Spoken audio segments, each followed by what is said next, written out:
Bonjour, alors aujourd'hui on va avoir un petit développement qui passe bien, je trouve. Je l'aime bien parce que on va analyser des homéomorphismes de R, donc c'est de l'analyse, mais c'est avec un regard de groupiste, c'est-à-dire qu'on va regarder ça comme un algébriste qui regarde un groupe, qui étudie un groupe avec sa façon, sa démarche pour étudier un groupe, classe de conjugaison, quels sont les ordres, y a-t-il des morphismes, etc. etc. Voilà. Mais pourtant, l'objet de base, le corpus, bah, c'est de l'analyse. Hein. Ce sont des homéomorphismes de R. Donc il n'est pas plus analytique que ça. Vous pouvez trouver ça dans Carnet de voyage en analysant. Tout ce que je vais raconter, là, c'est dedans. Alors donc voilà, on commence. Soit j'ai l'ensemble des fonctions de R dans R qui sont des homéomorphismes. Alors pour la loi rond, G est un groupe. Alors oui, parce que quand on compose deux homomorphismes de R, bah, ça donne bien un homomorphisme de R. Ce qui fait penser un petit peu à Sn, le groupe des permutations, ou le groupe des permutations même d'un ensemble X. Sauf que là, c'est un groupe de permutations qui respecte une structure topologique. Bien. Et dans S de X, on sait qu'il y a un morphisme qui va de G, de Sn de X, dans 1 moins 1. Donc il y a ce qu'on appelle la signature. Là, ici, il va y avoir aussi une forme de signature, c'est-à-dire, c'est tout simplement être croissant ou être décroissant. Bon. Donc, regardez comment je vais le dire. G plus l'ensemble des f dans G tel que f est croissant, alors G plus est un sous-groupe distingué d'indice 2 dans G. Donc du coup, ça va rentrer dans une liste de groupes qui ont cette même propriété avec un sous-groupe d'indice 2. Je vous rappelle, parce que je le mets ici, vous avez R étoile, vous avez le signe, d'accord. Donc vous avez un morphisme, c'est la règle des signes, qui va vers plus ou moins, ou vers 1, moins 1, qui a un positif donne plus, qui a un négatif donne moins. Vous avez Sn, d'accord, vous avez la signature, GLN de R aussi, où vous regardez le signe du déterminant, et vous avez ON de R avec le déterminant, qui est égal à plus ou moins 1. Voilà. Donc ici, vous avez toujours des morphismes surjectifs sur 1 moins 1, et G, le groupe des homomorphismes de R, ne va pas déroger à la règle. Donc comment on montre ceci? Eh bien, bon, je vais le montrer. D'abord, il faut bien savoir que f étant un homéomorphisme de R, forcément, f est soit strictement croissant, soit strictement décroissant. Alors ça paraît une évidence, je trouve que dans les livres, et souvent quand on pose la question à un candidat, c'est un petit peu fait à la légère. Ce que j'appelle à la légère, c'est que si f est croissant et décroissant, alors forcément, on a un AB où c'est croissant et un BC où c'est décroissant. Et après, bon, on utilise le théorème des valeurs intermédiaires pour montrer que ce n'est pas possible. Non, là, non. Effectivement, avec un peu de savoir-faire, on arrive à se ramener à A, B, C. Mais dit comme ça, c'est faux. Parce que ça ne vient pas, le fait de ne pas pouvoir avoir ça ne contredit pas le fait d'être croissant ou décroissant. Regardez ce que ça veut dire d'être croissant ou décroissant. Ça veut dire que si je prends A strictement inférieur à B et C strictement inférieur à D, donc il faut que je prenne 4 éléments et non pas 3, alors FB moins FA, qui est non nul, évidemment, puisque F est injective. Donc, cette différence et cette différence, F de D moins F de C, sont de même signe, toujours. Donc, si ce signe est croissant, si ce signe est plus, ce sera croissant, si ce signe est moins, ce sera décroissant. Mais en tout cas, ce sera de même signe. Donc, pour le montrer, il faut montrer que le produit des deux est strictement positif. Voilà. Donc, pour le faire proprement, ce que je fais, c'est que je crée un chemin x de t qui va de C vers A. d'accord? Donc vraiment le segment, d'accord? Et de la même manière, y de t, c'est un chemin, donc t va de 0 à 1, hein, qui va de d à b. Et je construis le chemin gamma de t, qui est égal à f de y de t moins f de x de t, facteur de f de d moins f de c, de sorte que c'est un chemin, bah, évidemment, continu. Gamma est continu. Gamma de 0, bah, en 0, ça va faire CD, donc on va avoir f de d moins f de c, facteur de f de d moins f de c, donc c'est au carré. Étant donné que ça c'est non nul, parce que f est injective, donc c'est strictement positif, parce qu'on est sur R. Et maintenant, on regarde gamma de 1, donc on va avoir B ici et A respectivement, donc on va avoir f de B moins f de A, facteur de f de D moins f de C. Alors, si jamais ces deux-là n'étaient plus de même signe, ça, ce serait strictement négatif. On aurait gamma de 0 qui est strictement positif, gamma de 1 qui est strictement négatif. Donc, comme gamma continue, ça passerait par 0. Comme ceci serait nul avec ça, bah, non nul, bah, forcément, ceci serait nul. Donc, on aurait ceci nul pour un T0 dans 0,1. Voilà. Mais ça, si je dois calculer combien ça vaut, c'est très facile de voir que c'est T0 B-A plus 1 moins T0 D moins C. Mais ça, regardez, comme B-A est strictement positif, D moins C est strictement positif, et T0 est positif, 1 moins T est positif, et 1 des deux est strictement positif, donc ça, c'est strictement positif, donc ce serait impossible de l'annuler. Voilà. Donc, moralité, là, on a bien montré que f est soit strictement croissant, soit strictement décroissant. Et on a un morphisme, signature, en quelque sorte, hein, une espèce de signature, qui va de g dans 1 moins 1, c'est une règle des signes. Si on a f croissante, on envoie sur plus, sur 1, et si f est décroissante, on envoie sur moins, et bon, la règle de croissance fait que c'est bien un morphisme. Voilà. Maintenant, G+, évidemment, va être le noyau de ce morphisme, et donc G+, va être un sous-groupe distingué, puisque c'est un noyau, et d'indice 2, puisque le quotient est de cardinal 2. Voilà, dans G.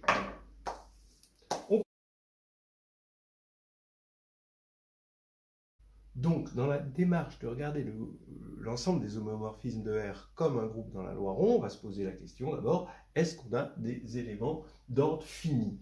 Est-ce qu'on a des éléments d'ordre fini à un ordre quelconque? Par exemple, peut-on avoir des homomorphismes d'ordre 3, d'ordre 5, d'ordre 4, etc. Bon. Donc on va voir que la réponse est non. Hein. On ne peut avoir que des homomorphismes d'ordre 2 ou 1, évidemment. Mais ça, dans ce cas-là, c'est l'identité, hein, forcément. Alors, regardons. Si f est non trivial, voici un énoncé, d'ordre fini, non trivial, donc ce n'est pas l'identité, et d'ordre fini, alors f est décroissante et d'ordre 2. Alors, voici la preuve. C'est très simple. Hein. Si f est croissante, strictement croissante, évidemment, puisque c'est un homomorphisme, et d'ordre d, et donc d'ordre d, donc si c'est non trivial, donc c'est d'ordre d strictement supérieur à 1, on va supposer que x est strictement plus petit que f de x. De toute façon, soit x est strictement plus petit que f de x. Donc on pose x, hein, on fixe un x, d'accord? Et on suppose que x est strictement plus petit que f de x. On pourrait aussi avoir x strictement plus grand que f de x, évidemment. Alors, dans ce cas-là, bah, en appliquant le fait que f est croissante, strictement croissante, je vais avoir que f de x est strictement plus petite que f 2 de x. Hein. Donc j'ai x plus petit que f de x, plus petit que f2 de x, c'est par récurrence, plus petit que f3 de x, etc. jusqu'à fd de x, mais qui est égal à x. Donc là, on arrive à une absurdité. Et de la même manière, si j'étais parti de x strictement supérieur à f de x, eh ben, j'aurais une suite strictement décroissante qui irait de x vers x, et on serait devant une absurdité. Donc, on ne peut pas avoir une fonction croissante d'ordre d strictement supérieure à 1. Parce que d'ordre 1, évidemment, vous avez l'identité. Ici, f est donc non trivial d'ordre fini, ça veut dire que f est décroissante. Donc f est décroissante d'ordre fini, mais maintenant f2, d'après ce qu'on a dit tout à l'heure, est croissante, et d'ordre fini, puisqu'on a mis au carré f qui est d'ordre fini. Donc f2, d'après ce qu'on a vu, est forcément égal à l'identité. Donc ça veut dire que f est d'ordre 2, puisque f est différente de l'identité. Voilà. Alors, juste deux petites remarques. D'abord, ça veut dire quoi d'ordre 2?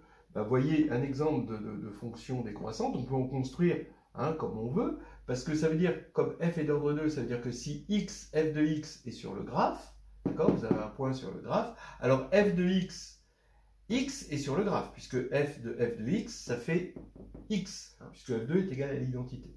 Donc ça veut dire que le graphe est symétrique par rapport à la première bisectrice. Et c'est ainsi et seulement si. Donc vous allez avoir des fonctions comme ceci, que vous pouvez construire. Il faut bien que ce soit décroissante, que la limite ici aille vers plus l'infini en moins l'infini, et moins l'infini forcément en plus l'infini, et avec évidemment un point fixe unique. Voilà. Une autre marque, donc finalement ça veut dire qu'on peut en construire des tas, des fonctions comme ça, autant qu'on veut. Et maintenant une dernière remarque, si je remplace ici R par C, alors j'aurai un groupe d'homéomorphismes de C dans C qui lui possède des éléments d'ordre fini pour tout ordre donné. Il suffit de se donner oméga une racine primitive n-ième de l'unité, et vous avez l'application de C dans C qui à Z donne oméga Z, qui va être forcément d'ordre n. Voilà. Et qui va être un homéomorphisme, ça c'est clair pour tout le monde. Donc voilà déjà une différence fondamentale entre R et C. Voilà, on va continuer, et maintenant, ce qu'on va montrer, c'est que ces éléments d'ordre fini, et non triviaux, forment une seule classe de conjugaison. Voilà. Alors donc, on va montrer la chose suivante, c'est que les éléments non triviaux d'ordre fini forment une seule classe de conjugaison. On avait vu que les éléments non triviaux d'ordre fini sont forcément des homéomorphismes décroissants d'ordre 2. Alors donc ça veut dire qu'on va prendre deux homéomorphismes décroissants d'ordre 2, alors il va falloir montrer qu'il existe phi, qui est dans G, qui est un homéomorphisme évidemment, pour que ce soit une classe de conjugaison, tel que phi rond G rond phi moins 1 est égal à f. Alors évidemment, par transitivité, on se ramène à un G particulier, et le G particulier, donc l'élément de forme normale dans la classe de conjugaison, ça va être forcément l'homéomorphisme iota, tel que iota de x égale moins x. Alors effectivement, iota de x égale moins x, si vous voulez son graphe, c'est la deuxième bisectrice, il est évident que c'est un homéomorphisme de R dans R d'ordre 2. C'est ça qu'on va montrer. Si f est d'ordre 2, alors f est conjugué à iota. Et ça montrera notre assertion. Bon, donc là, on a f qui est décroissante d'ordre 2. Comme f est décroissante, f possède un unique point fixe x0. D'accord, bon, ça c'est assez clair. Comme f est décroissante et c'est un homéomorphisme, ça va aller de plus l'infini vers moins l'infini. Et donc, quand on va regarder l'application qui a x donne f de x moins x, ça va aller aussi de plus l'infini vers moins l'infini. Ça va être continu, strictement décroissant, et donc il va y avoir un unique 0 donc, pour cette fonction, donc un unique point fixe x0 pour f. Donc maintenant, je vais construire phi de la manière suivante. Phi de x est égal à x plus x0 si x est strictement positif. Phi de x est égal à f de phi de moins x si x est strictement négatif. Et bon, par exemple, donc si x égale 0, eh bien, je vais prendre phi de x égale x0. Voilà.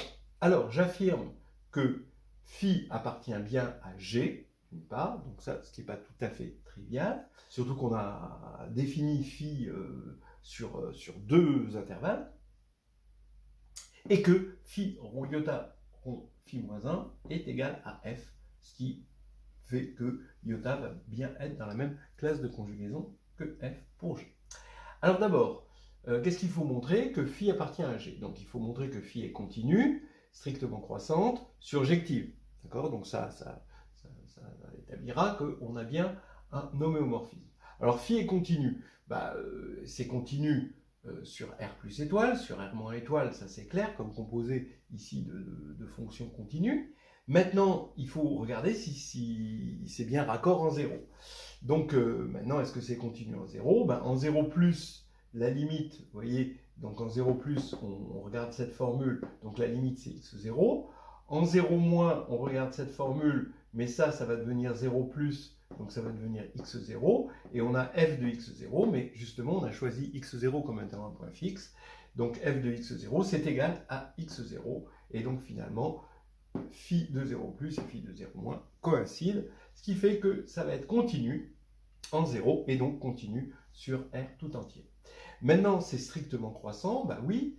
Maintenant que c'est continu en 0, il suffit de montrer que c'est strictement croissant sur R plus étoile et que c'est strictement croissant sur R moins étoile. Et sur R plus étoile, c'est évident que ça c'est strictement croissant. Et sur R moins étoile, comme x donne moins x est décroissante, phi, là c'est phi, c'est la restriction de phi sur R plus étoile, donc ça c'est strictement croissant d'après ce qu'on a dit, et f est décroissante, d'accord? Donc on a du décroissant, croissant, décroissant, donc ça fait du strictement croissant. Donc phi est strictement croissante, entre autres elle va être injective. Donc maintenant phi va être surjective, oui, puisque phi est continue, il suffit de montrer qu'elle va de moins l'infini vers plus l'infini, et effectivement, c'est le cas, quand x tend vers moins l'infini, ça va tendre vers plus l'infini, et donc ça va tendre vers moins l'infini, puisque f est décroissante et que c'est un oméo. Et là, ici, ça c'est clair que quand x tend vers plus l'infini, ceci va tendre vers plus l'infini. Voilà, donc phi est bien un homéomorphisme. Bon, ça, on a des théorèmes pour ça, qui permettent de nous établir tout cela. Maintenant, il faut encore montrer que phi rond iota rond phi moins 1 est égal à f, c'est-à-dire que, quel que soit y, donc ici, je veux que phi rond iota soit égal à f rond phi, donc phi rond iota, ça veut dire que phi de moins y, parce que iota, c'est x donne moins x, donc phi de moins y doit être égal à f de phi de y, quel que soit y. Alors commençons par y positif. Si y est positif, regardons ici la définition. On pose y égale moins x avec x négatif, puisque y est positif, et j'ai bien la formule par construction. Maintenant, si y est négatif, alors il faut montrer ça pour y négatif. Eh bien, je n'ai qu'à passer f de l'autre côté, comme f est d'ordre 2, c'est là qu'on s'en sert, on va avoir f de phi de moins y est égal à phi de y. Et oui, pour y négatif, c'est exactement cette formule-là, en remplaçant x par y, ici. Voilà, donc on a tout ce qu'on veut, et on vient de montrer qu'il n'y avait qu'une seule classe de conjugaison.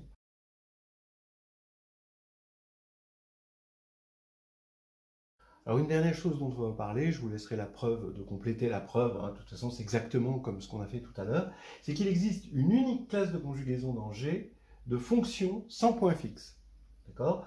Donc forcément, les fonctions sans point fixe sont croissantes.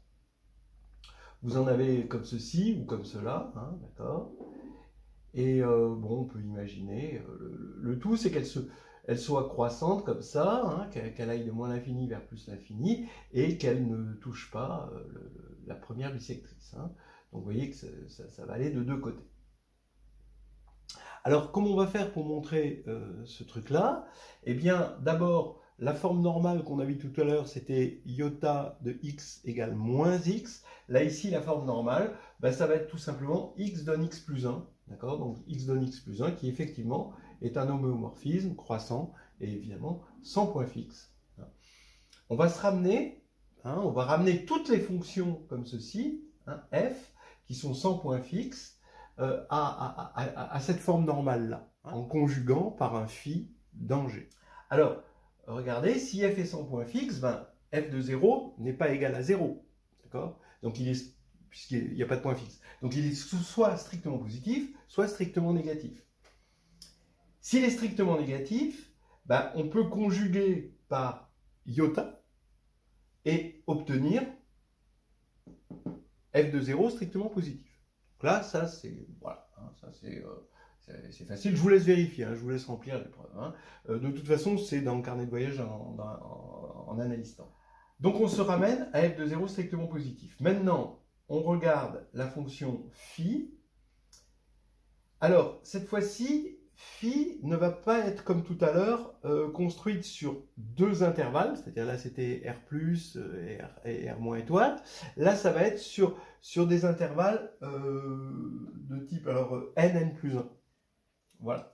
Alors regardez, phi de x, déjà sur 0,1, ça va être f de 0, x. On va avoir une fonction qui va, bon, qui va être comme ceci. Alors attention, elle va avoir un point fixe, hein, mais ça, c'est pas grave. C'est f qui n'a pas de point fixe, hein, phi. Donc ça va être une fonction comme ceci ou comme cela, hein, mais croissante. Voilà. Et on va poser maintenant pour tout x dans R, hein, quel que soit x dans R. Regardez, phi de x, c'est f, alors, partie entière de x. Donc ici, ça veut dire que on itère, donc si partie entière de x est positif, on itère, on pose partie entière de x égale n, et on itère f n fois, et si partie entière de x est négatif, c'est f-1, comme f est un homéomorphisme, hein, il y a f-1, et on peut itérer f-1 moins n fois. Donc ici, f partie entière de x, 2, ben, phi de x moins partie entière de x, parce que x moins partie entière de x va bien être dans cet intervalle, donc je peux sortir ce truc-là, ça va être f de 0 fois x moins f de 0 fois partie entière de x. Voilà. Alors, bon, je vous laisse le démontrer, vous pouvez regarder dans le carnet de voyage en analyse temps. Phi appartient bien à G, et phi moins 1 rond f rond phi est égal à notre homéomorphisme de forme normale x plus 1. Voilà. Donc toutes ces fonctions-là sont dans la même classe de conjugaison. Alors attention, hein, il y a quand même une infinité de classes de conjugaison dans G, hein, mais voilà, hein, on a fait un petit tour de cette vision de groupiste, hein, sur des homéomorphismes de R. Après, on peut regarder pour les homéomorphismes du cercle, les homéomorphismes de C. Bon, on l'a déjà fait pour R.